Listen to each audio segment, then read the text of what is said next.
ओम शांति।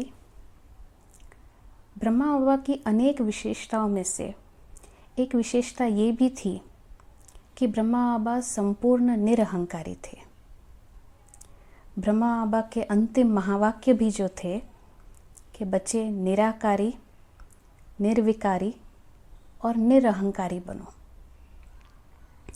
तो बाबा ने ये शिक्षा अपने हर कर्म द्वारा बच्चों को अपने कर्मों से भी इसी शिक्षा की प्रेरणा दी थी। बाबा यज्ञ में कोई भी सेवा करते थे, चाहे सब्जी काटना हो, अनाज साफ करना हो, बाबा बहुत प्यार से करते थे। बाबा ने कभी कोई सेवा कह कर नहीं कराई, खुद करके औरों से करवाई। तो हमारे जो आदरणीय जगदीश भाई जी हैं, वो जब अपना साकार बाबा के साथ का अनुभव सुनाया करते थे तो बताते थे जब वो पहली बार मधुबन गए थे और ब्रह्मा बाबा से मिले थे। उस समय सभी बच्चे भरतपुर कोठी में रहते थे। तो भरतपुर कोठी, उसके नीचे एक सड़क जाया करती थी और कोठी थोड़ी ऊंचाई पर थी। कोठी से सड़क तक पहुंचने का जो रास्ता था, वो रास्ता ठीक नहीं था। वहाँ बहुत लूज पत्थर थे, पत्थर ही पत्थर, माना कोई आते जाते गिर भी जाए। तो जब जगदीश भाई जी पहली बार बाबा को मिले तो उन्होंने देखा कि बाबा तो कुछ भाइयों के साथ मिलकर ये पत्थर उठा उठा कर रास्ता ठीक कर रहे हैं। इतनी ऊंची हस्ती और पत्थर उठा उठा कर ये रास्ता ठीक कर रहे ताकि आते जाते बच्चों को कोई तकलीफ ना हो। बाबा की आयु भी उस समय लगभग 75 वर्ष की तो होगी,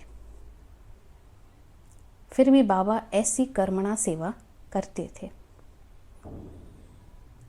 बाबा के जीवन में एक बहुत सुंदर बैलेंस हुआ करता था।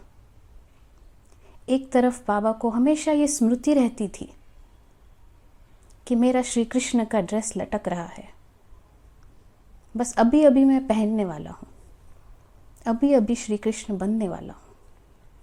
इतना ऊंचा नशा एक तरफ रहता था और दूसरी तरफ बाबा उतना ही साधारण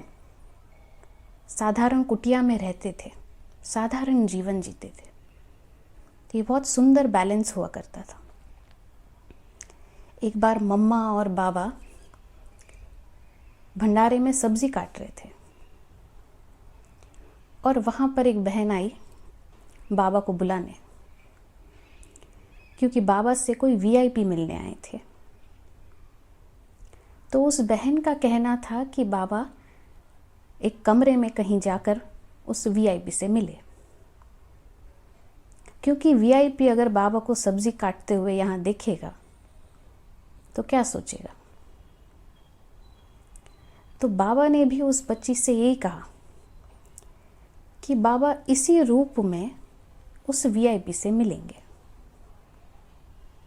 बच्ची का ये सोचना भी देह अभिमान है। बाबा इतने निरहंकारी थे, कभी कोई कार्य को छोटा नहीं समझते थे। भगवान का भाग्यशाली रथ आदि देव होते हुए भी बाबा, जब कोई बच्चे बाबा से मिलने जाते थे तो बाबा बहुत प्यार से पूछते थे, बोलो बच्चे क्या सेवा है। बाबा सेवाधारी है ना। इतना प्यार, इतना निरहंकारीपना। हमारी प्यारी आदरणीय दादी जानकी जी भी अपना अनुभव सुनाया करती थी